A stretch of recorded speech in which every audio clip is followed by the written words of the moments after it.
Good morning, everyone, and welcome to the Child Support Connection for June of 2026. And really excited to be here, and love that we can certainly share information about what's going on here at Child Support, as well as answering questions from individuals who have questions about their child support case, and hopefully getting their child support case back on track. And of course, we always love to hear when things go right, and that child support here in Delaware is managing your child support case in an acceptable fashion. I also like to hear from non-custodial parents. I think that this forum would certainly benefit non-custodial parents who are obligated to pay child support through our office, or just having to be ordered to pay child support in general. We certainly like to be able to engage with them and help get them back on track. The other thing that I always like to do, I want to make sure I do this. I kind of got a little bit off track this morning. But what I want to do is, as I always do, first is to read our mission statement to everyone. I always like to share the mission statement about what what is important to us as we're trying to help folks manage child support here in Delaware. So it's our mission at the Delaware Division of Child Support Services to deliver quality customer support by partnering with parents to improve the lives of their children and their families. This is achieved through obtaining accurate child support orders to meet the financial, medical, and emotional needs to promote family self-sufficiency, and of course, the most important thing, best outcomes for children. So that's our mission statement here at Delaware's Division of Child Support Services. And then I always like to mention a couple things. Because we're doing this on Facebook, and everything we type in the comments section is put out there for everybody to see, please don't put any personal information in the comment section, because we don't want to share personal information, personal identifiable information with folks. So we don't want to have to hide any questions that contain personal identifiable information. So let's talk a little bit about some of the things we are doing here at Child Support. As we, folks may not know, but June 30th is the end of the legislative session, and there are a few bills going on in Dover, our state capital. So there are some potential legislative changes coming our way.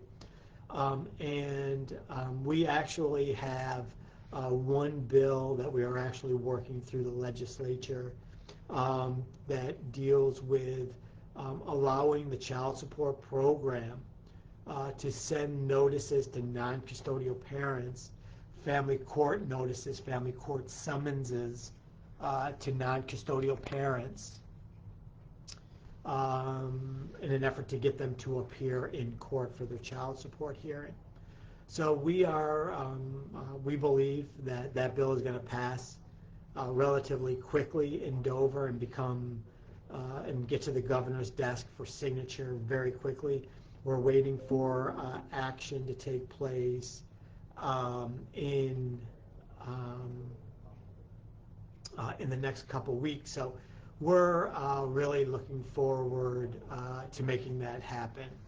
And then there's a couple more bills in Dover that we're monitoring for, and nothing that is going to earth-shattering that will make any kind of major changes to the child support program. see here. I'm going to bring it up so we can talk about it a little bit.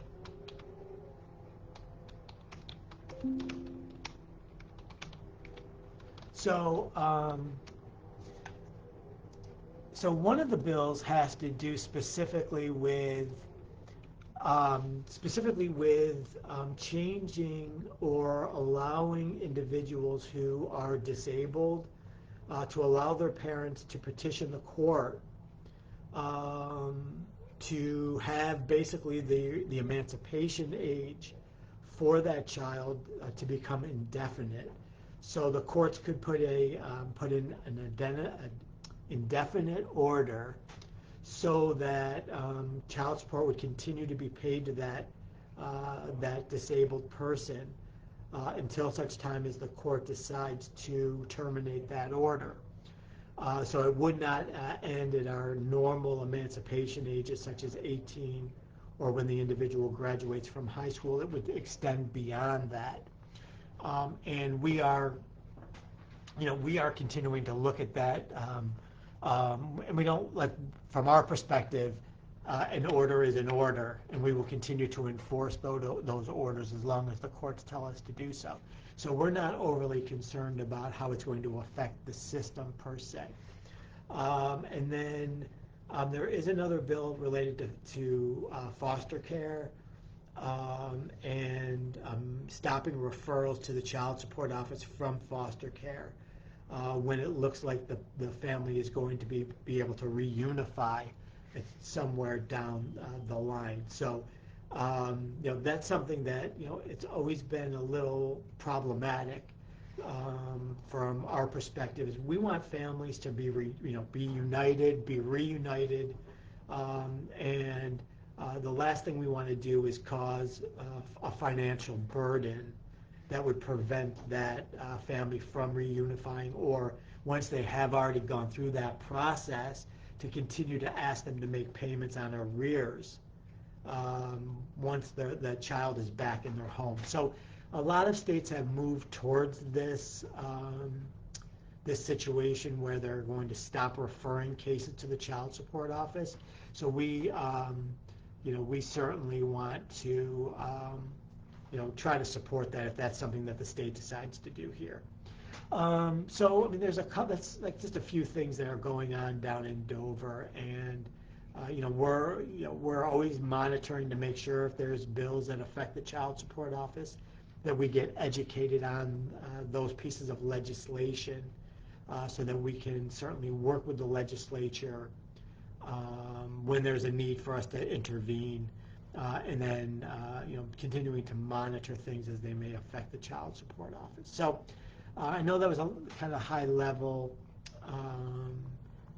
issues or legislative ideas that are going on down in Dover, our state capital.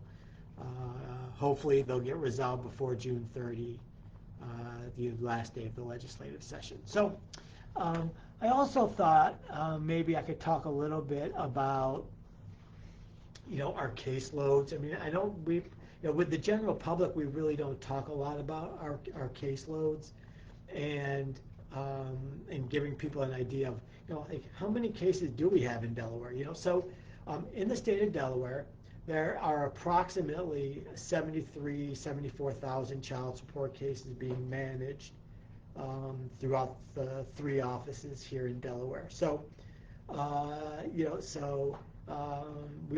always try to tell folks that for Delaware, a majority of the cases are here in Newcastle County, where I am today. About 60% of those cases are managed out of Newcastle. And then the lower 2 counties, about 20% in each of those lower 2 counties. About 20% of the cases are being managed out of Kent and Sussex counties. So that makes up the additional 40. And then, as you probably suspect, our child support specialists who manage those cases, a majority of them are up here in Newcastle, maybe somewhere between 40 or maybe 60 child support specialists. And then In the two lower counties, there's about 20 child support specialists who are managing these child support cases. So there is a huge, little bit of a difference in the number of cases that are being managed here in Newcastle County compared to Kent and Sussex counties. And then we certainly have, we try to match up the number of workers to case ratio. I think I've heard that, and this, don't quote me on this, somewhere along the way, but I think that I've heard somewhere that child support specialists have approximately 17 to 2,000 cases that they're managing each and every day. And I always tell folks that out of those 2,000 cases that you may be monitoring and managing, let's keep our fingers crossed that a large majority of those cases have payments coming in. And if they're coming in, you don't really have to do anything with those cases. Then you can focus primarily on those child support cases where payments have not been received and they need to start coming in, and how are we going to enforce the court orders that have been put in place. You could focus on those other, additional cases and how to manage those cases. So somewhere around 74,000 cases statewide. And I think either last time in May or in April, I was starting to talk a little bit about some of the enforcement tools that we have. And I've talked about this before. There are a lot of enforcement tools that we have as a state. And what I always try to tell people is what the enforcement tool that may work on case A may not work on case B, but those enforcement tools that work on case B may not work on case A. So that's why it's great to have a wide variety of child support enforcement tools that we can use, because you never know which case is going to be able to take advantage of which enforcement activity. It's really important that we just use all the enforcement tools as we can. And some enforcement tools will not go on immediately, and it will wait to a certain arrears threshold. An arrears threshold is met, and then all of a sudden it kicks in. That new enforcement tool will kick in, and it'll help us collect on somebody's case that we haven't collected on in X number of years.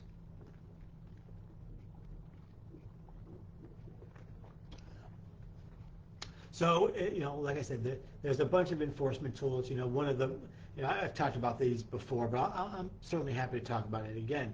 One of our tools is the license suspension, where the state of Delaware can now suspend driver's licenses, professional licenses, business licenses, and hunting and fishing licenses. And we understand here at Child Support that folks need to work, and some may need their license. So we won't suspend a license unless someone has not made a payment in I think it's 60 days. 60 days delinquent and an arrears balance of $3,500 or more, but $3,500 is the threshold.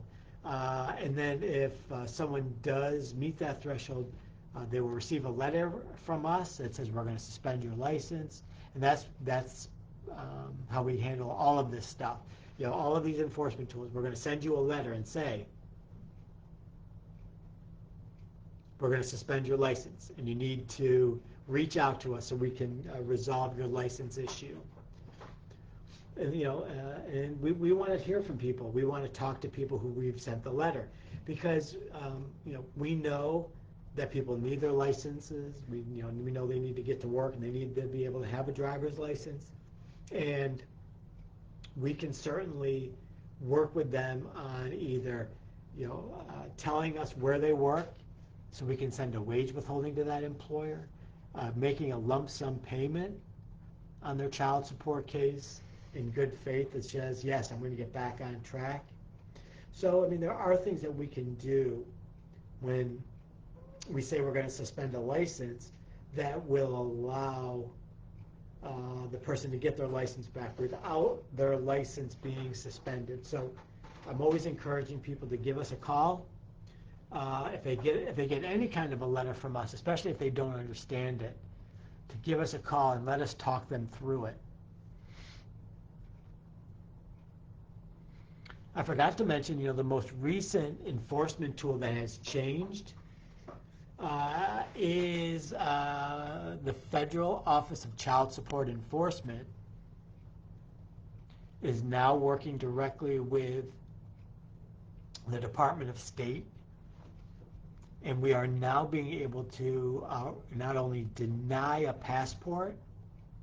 So if somebody doesn't have a passport and they want to get one, we can deny them from getting a passport. But the new enforcement tool is being able to revoke a passport that is already in somebody's hand. Being able to revoke that passport. The letter that the State Department sends to folks when they've revoked their passport tells them to mail their passport back to the State Department.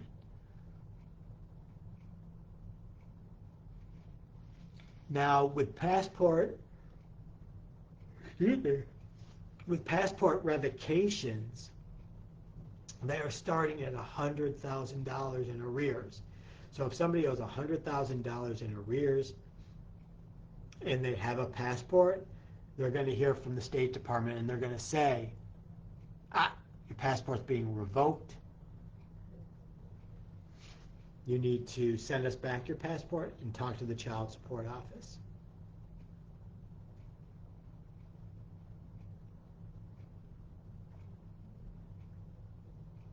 And that's just started as of, I think, May 8th, where the State Department is going to revoke somebody's license. Now, there are situations where the person may be in another country and they get the letter. They're being instructed to go to the consulate in that country to resolve this issue of their passport being revoked.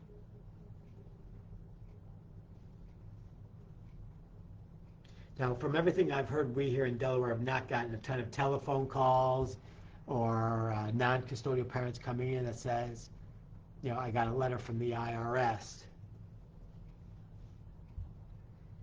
that they're revoking my passport.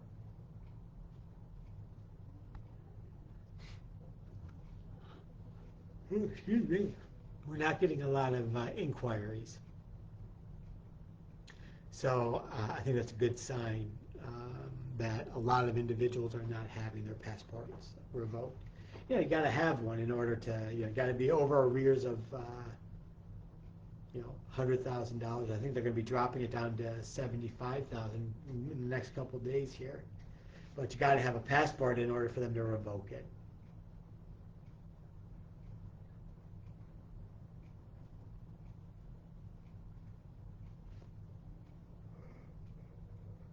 I think tax time is pretty much passed. That's another enforcement tool that we have that we can intercept state and federal income tax refunds.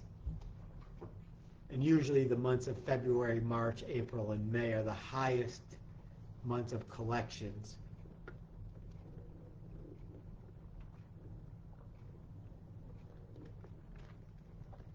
Because people have filed their taxes, got their taxes filed with the IRS, and we've intercepted their refunds. But by June, there is usually a little bit of a drop-off.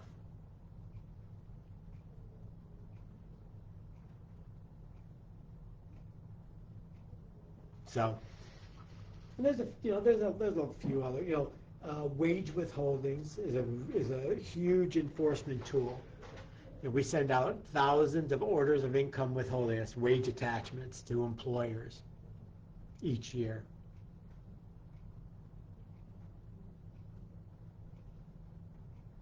So that's, we get, and then in turn we get millions of dollars from companies who are honoring those orders of income withholding. I think we could probably do a better job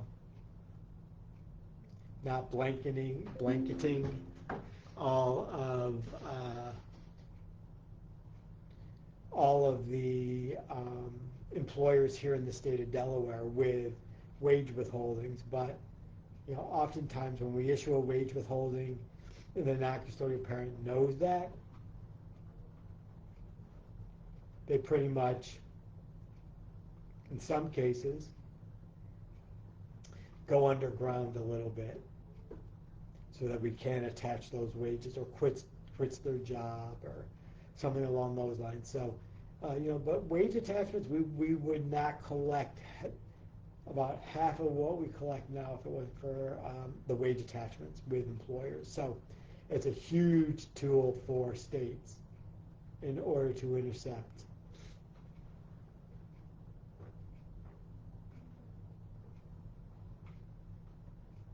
Then there was one more I wanted to talk about briefly. Maybe that was it. So there's a bunch of enforcement tools. And again, as I say in all of these child support connections, go to our website. There's a ton of great information on our website about all of our enforcement tools and some of the things that we are actually doing.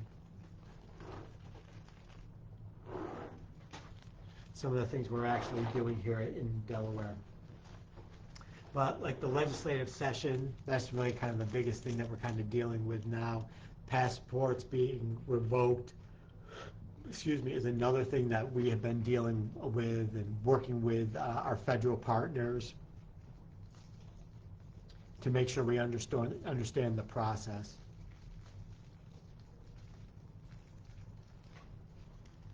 So we are doing a lot of different things here, and we wouldn't be here without the help of our federal colleagues and some of our state partners, such as the Department of Justice and the Family Court.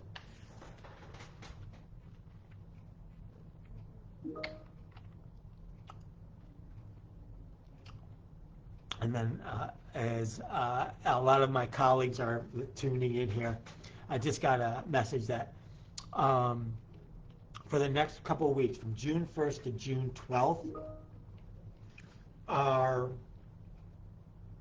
Kent County office, located at 905 South Governors Avenue. That's 905 South Governors Avenue, our office in Dover. If you're coming to visit us, please go to the Blue Hen Corporate Center. We have some folks that can see walk-in customers at the Blue Hen Corporate Center. Go into the Division of Social Services office, and there's somebody there at Child Support working there from Child Support that can help you. Now, it's only going to be for a couple weeks. We will be back in the office on Monday, June 15th, in Kent County only. Newcastle and Sussex County are open as regular. We're here. There's no changes to the phone numbers. If you need our customer service unit, you can call 302-577-7171, and somebody is there to answer your telephone call. And then I got another message from another coworker. Let's see here what she said.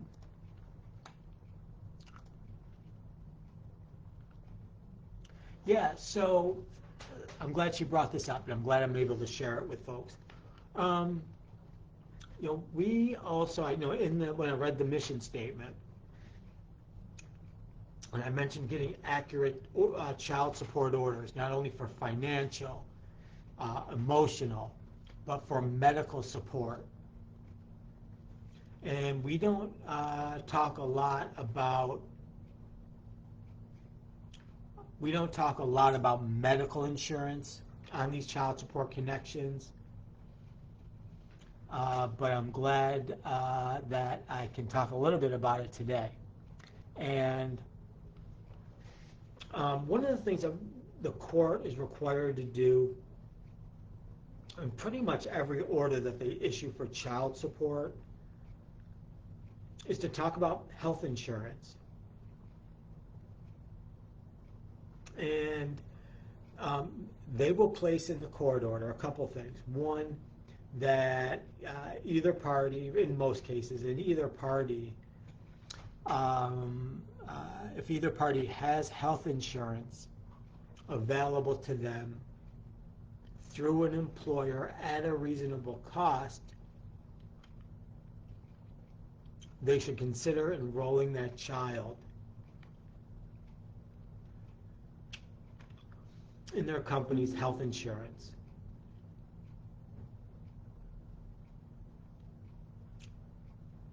And once that happens, the child gets enrolled in the non-custodial parent's health insurance or the custodial parent's health insurance.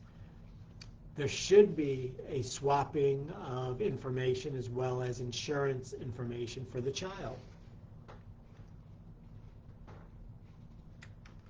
So that both parents have that medical insurance information, and when they go to their provider, their healthcare provider, they're able to give that insurance information to the healthcare provider. So, but from an employer perspective, from a non-custodial parent and custodial parent perspective, it's so important to update us here at Child Support. Reach out to your child support specialist or call your child support specialist and give them the health insurance information so we can update our child support system. That mom has enrolled the child in health insurance, or dad has enrolled the child in health insurance.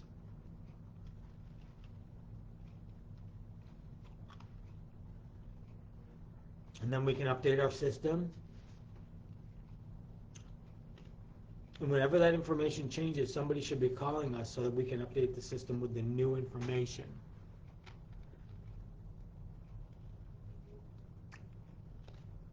But it's really important that the parents work together in issues like this. Because you never know when you might have to take your child to the doctor and you want to have updated insurance information.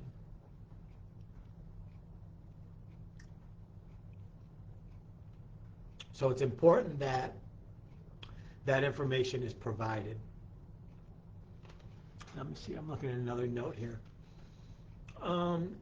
Yeah, and you know, sometimes, this is the other thing, you know, that like kind of what I've already talked about is like what happens when things work good. Parties are sharing information, they got the insurance cards, but there's also that flip side when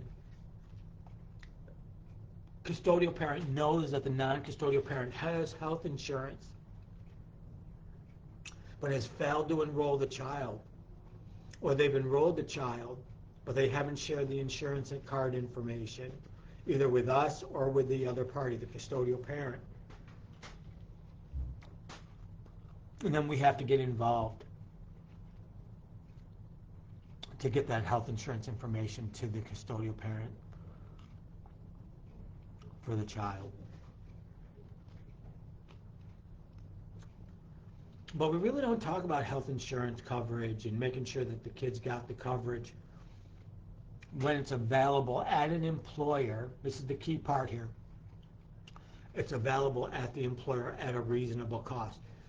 We don't want parents going bankrupt trying to enroll kids in health insurance that's really super expensive. Now, you might have to prove to the court why you haven't enrolled the child in health insurance because it's not available to you at a reasonable cost. And you're going to say, well, how do I know what's reasonable? the courts will know what's reasonable and tell you, yes, you don't have to enroll the child. This health insurance benefit is too expensive and you can't afford to do it.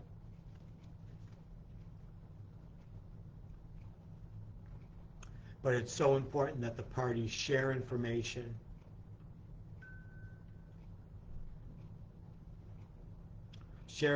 with each other, share information with the child support office, and then of course sharing information with the family court. We often hear at child support hear from custodial parents, he was ordered or she was ordered to put the kids under health insurance and they haven't done it. And if the non-custodial parent has tried to enroll the kids and determined it's not reasonable enough for me to do it,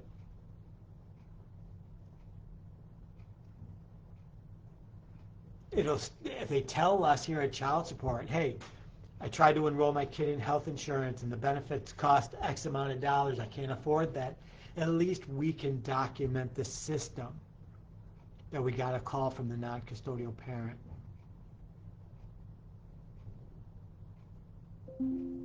And that's why we have not been able to enroll the child. But we can tell the other party, hey, look, the non-custodial parent has tried to enroll the child in health insurance. This is what it costs. It's not reasonable for them to enroll that child, so we can let the other party know too. It just saves a lot of confusion and concern. And we don't have to file anything with the court if we know, hey, he or she tried to enroll the children and it's too expensive to do so. But health insurance is such an important part of the child support process.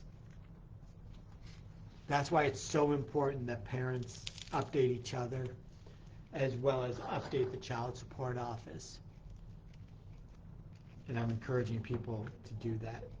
If you're watching this video sometime today, you're watching it now, or if you come to it in a month from now.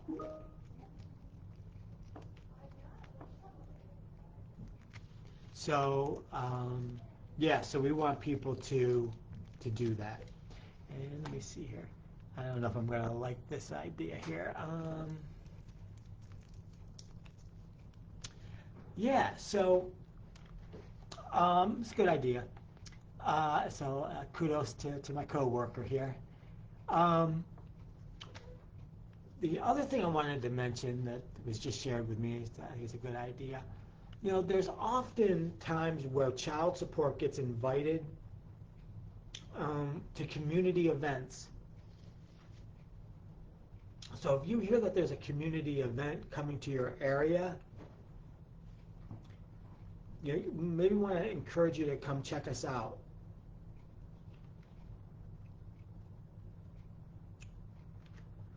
Or if you know that there's a community event coming and you would like us to come and talk to folks in your community,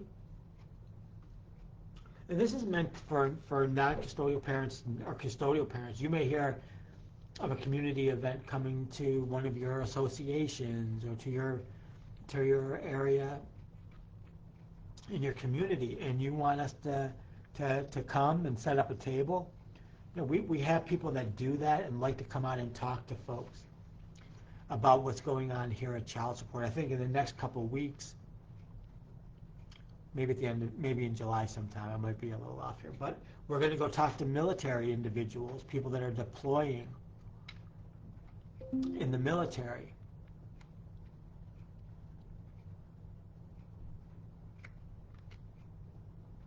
To talk about what they need to do to stay compliant with their child support obligation, even if they aren't going to be here in the United States, how they can stay current with their child support payments. But we're all over. We have what we call a speakers bureau that will go to community events and set up a table. We also have what we call our Delaware Fatherhood Program. And he will go and set up a table. to talk to individuals in the community about child support. We understand child support is a controversial issue.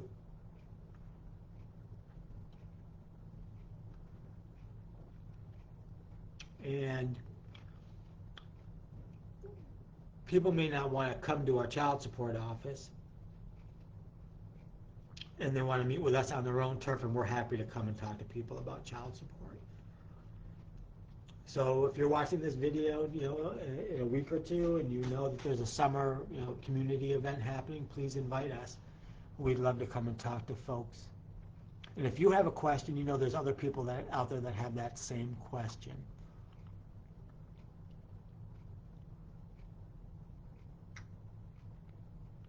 And we're able to, and happy to be able to come and talk to them about child support.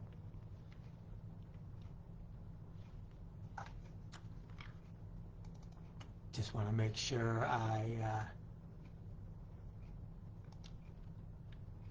was able to address what they've suggested I share with folks. So let's talk a little bit more about some of the things that we as a child support office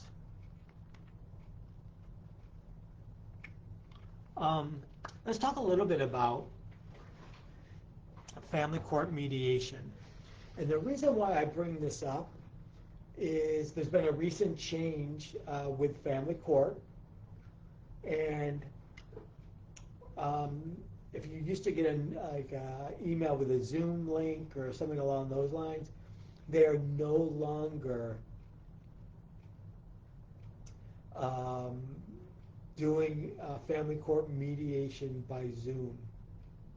Now, in some rare occasions they are, but for the most part,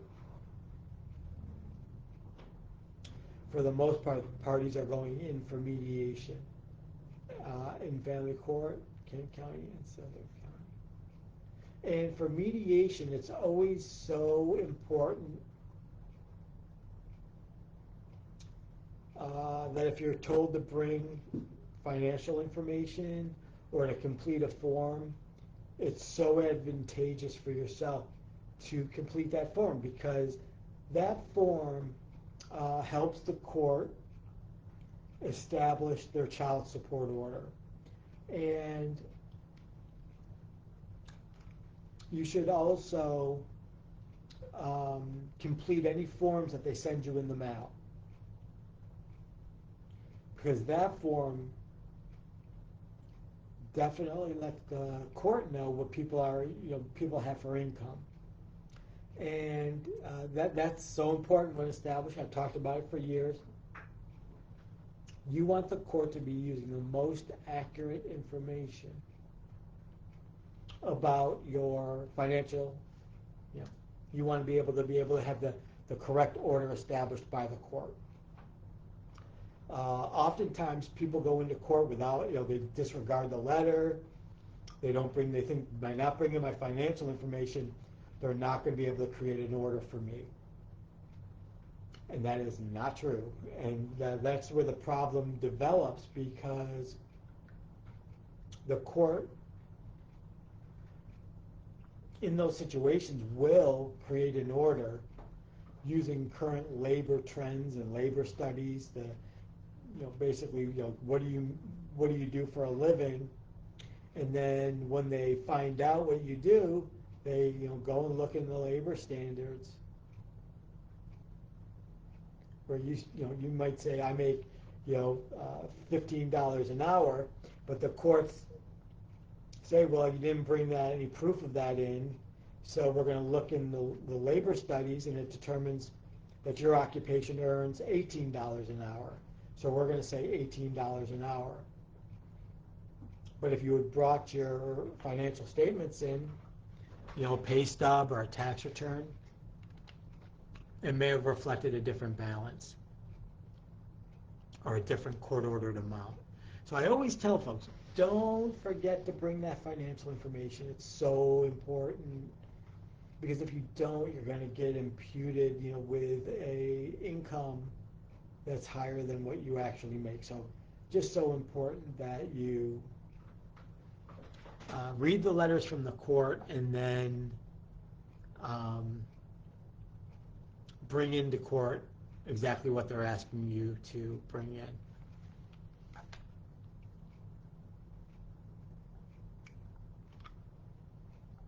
I'm just trying to see if there was any comments from the public, and there are no comments, so we'll move on. But when we talk about mediation, that's one of the things I wanted to mention. It is in person now in all 3 counties, and a child support specialist from our office will be there. If you have a child support case in our office and you are ordered to go to family court, somebody from the from the child support office will be there at mediation with you. And they will help you. They will help you understand the child support process, and they will help you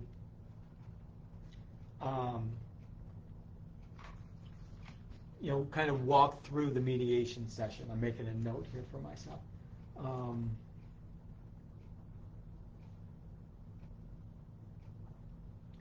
So it is so important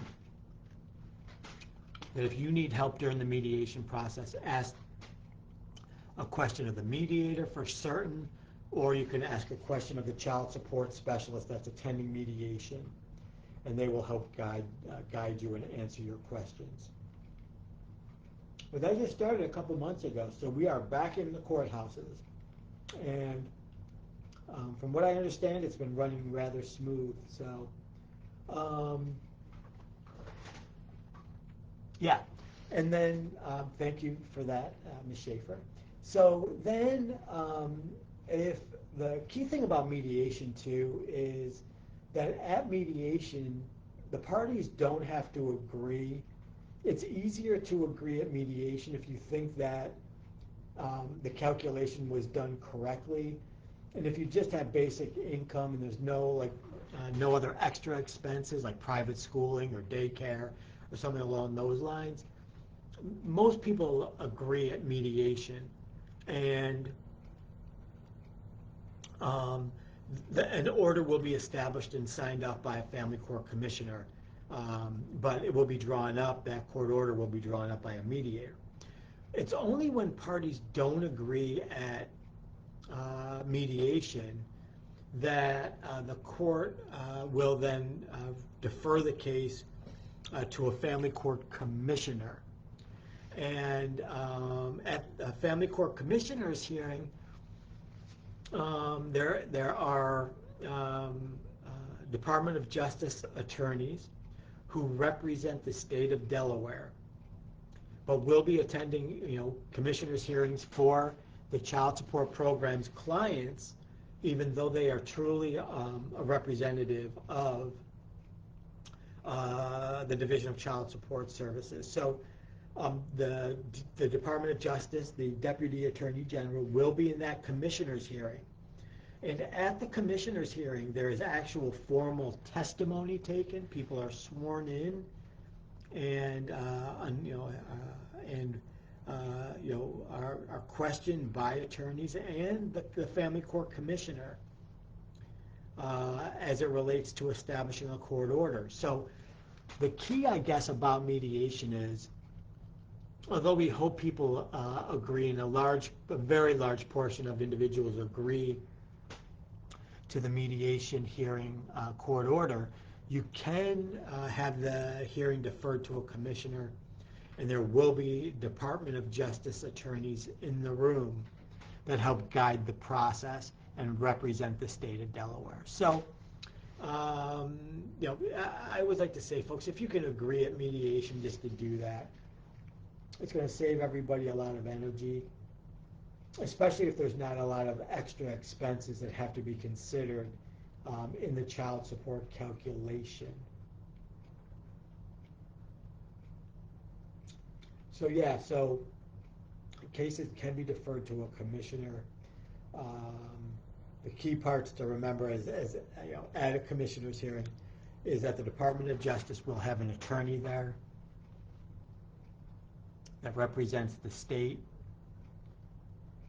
but as a client of the Division of Child Support, that service extends to make sure that the order is being established in accordance with the child support calculation. And that's an actual formula that the courts use to determine if what the bottom line obligation is going to be.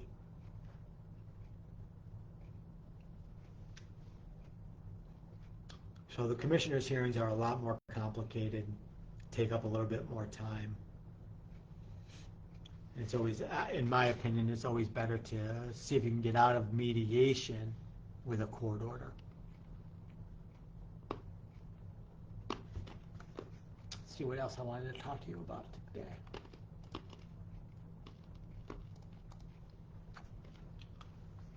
So what I thought I would talk about is, let's make sure I didn't miss anything here, is looking for the slide I wanted. I'm going to talk a little bit about the fatherhood program. And the fatherhood program is a service that we offer that helps individuals who are a part of a child support case to get employment. And really, it's for custodial parents, it's for non-custodial parents. Don't let the Delaware Fatherhood Program name throw you off, because it's available to not only men, of course, but to females who are just looking for better employment opportunities. And we have an individual in our child support office who administers the program, the Delaware Fatherhood Program, and through his connections with a career team and business interface, those are the two contractors that help child support participants find employment opportunities, and they will take you on and give you an assessment and determine what jobs or what fields of employment opportunities are you best fitted for. And then they will help you, their career team and business interface, they will actually help you with, completing of resumes and applications for employment opportunities. They do job counseling. They help with everything from proper attire to wear to maybe an interview. They also, this is one of the things I like about using career team and business interface, they also have contacts in the fields of employers who are looking for new employees. So if your assessment determines that, hey, you should look for employment in the construction field, then they know individuals in the construction field that are hiring, that can't find enough help. And those two vendors will set up interviews and actually do training. Like I said, they'll do training to get you ready for an interview.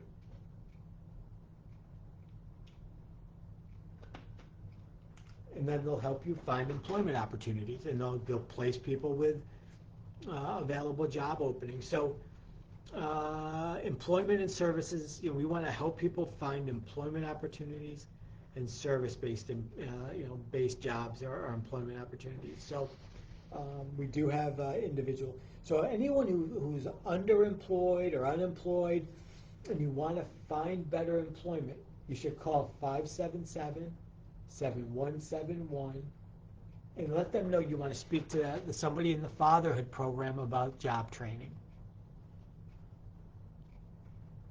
And they will help get you set up and get you straight. So that's the first thing. The second thing, and we haven't, I was just telling somebody the other day, we haven't done this a lot lately, but it's about, going into the prisons here in Delaware and meeting with non-custodial parents about how they can modify their child support orders. And we also talk and share information about child support with them because they're incarcerated, The last thing I want to see is somebody incarcerated worrying so much about their child support case, because we want to make sure that they have the information, at hand that will help them understand what the status of their case is and what the next steps in the child support process are. So we work closely with those that are incarcerated to help them maneuver through this child support process. And then to talk a little bit more about the things the Fatherhood Program does, I mentioned the job search, education and trade certificates. I know that you'll see on road construction site, flaggers. That's an intensive certificate training program that individuals have to go through in order to be a traffic sign holder, So, that's something that, a lot of referrals happen to. The other thing, too, is, we can, in some scenarios, delete or,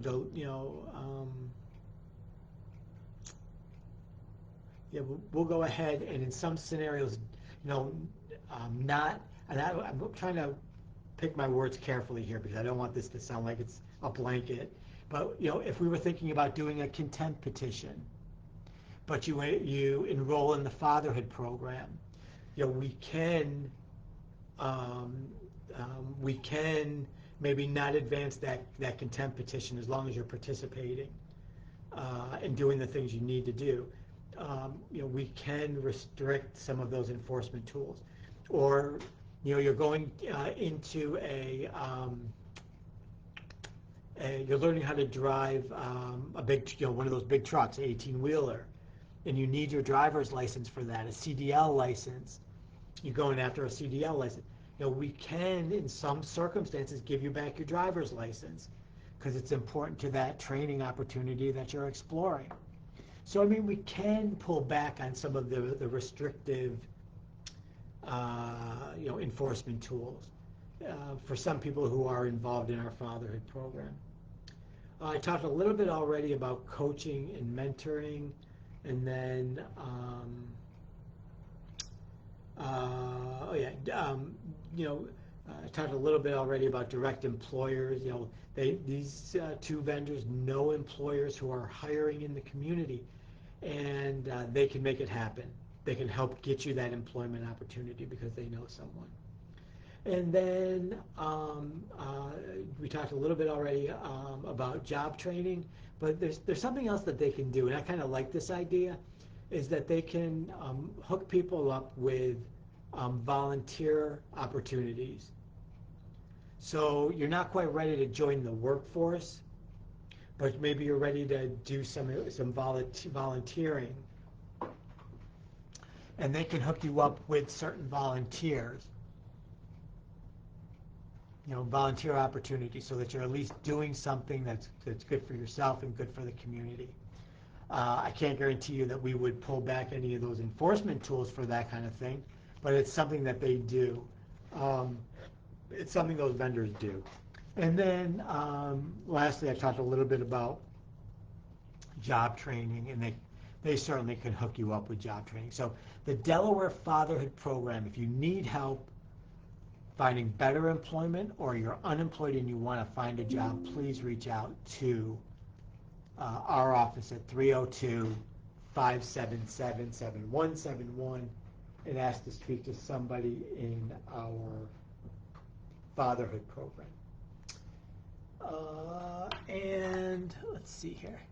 And the other thing too, I really do want to mention this because I really don't really talk and hype it up as much, but our website that can be found at the state of Delaware's website, de.gov, delaware.gov, and if you go to the Child Support Division of Child Support Services website, you're going to see a ton of good information.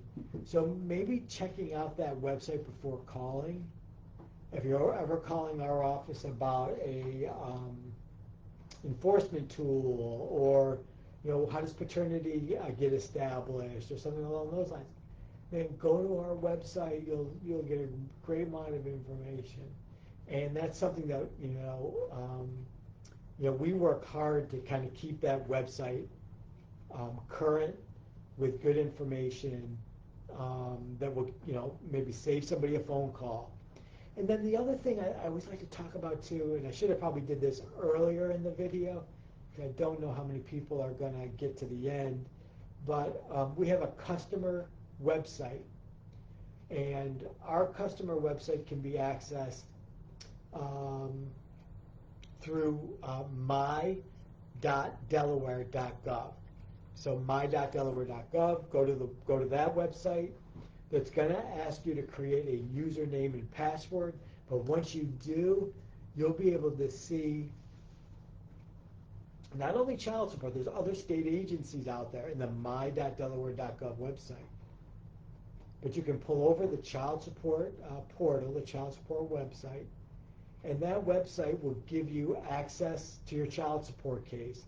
And from what I've heard from clients that have used it, it's really good. So go to my.delaware.gov and download the child support, some people call it the child support website, but I also call it the child support portal. And log in, create a username and password, and you can have access to your child support case and talk to your worker through an email system. Get information and access your child support case to get the current status of your situation, as well as getting notices directly from us electronically, or you can write your child support specialist and say, hey, I haven't gotten a payment in a while, what's going on? And that worker will be able to kind of answer the question and respond back to you right through that email system. Isn't it great when you don't have to stay on hold?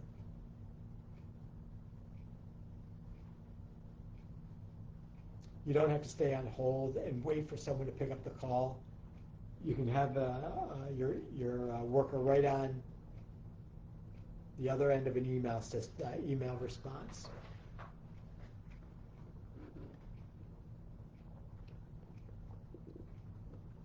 Well, it's almost 12:30, and there wasn't a whole bunch of inquiries from the public, which is okay. It's not going to deter me from coming back in July, which I need to check my schedule. July 1st. So Monday, July 6th. It looks like Monday, July 6th is the next Child Support Connection. And I hope everyone has a great month of June.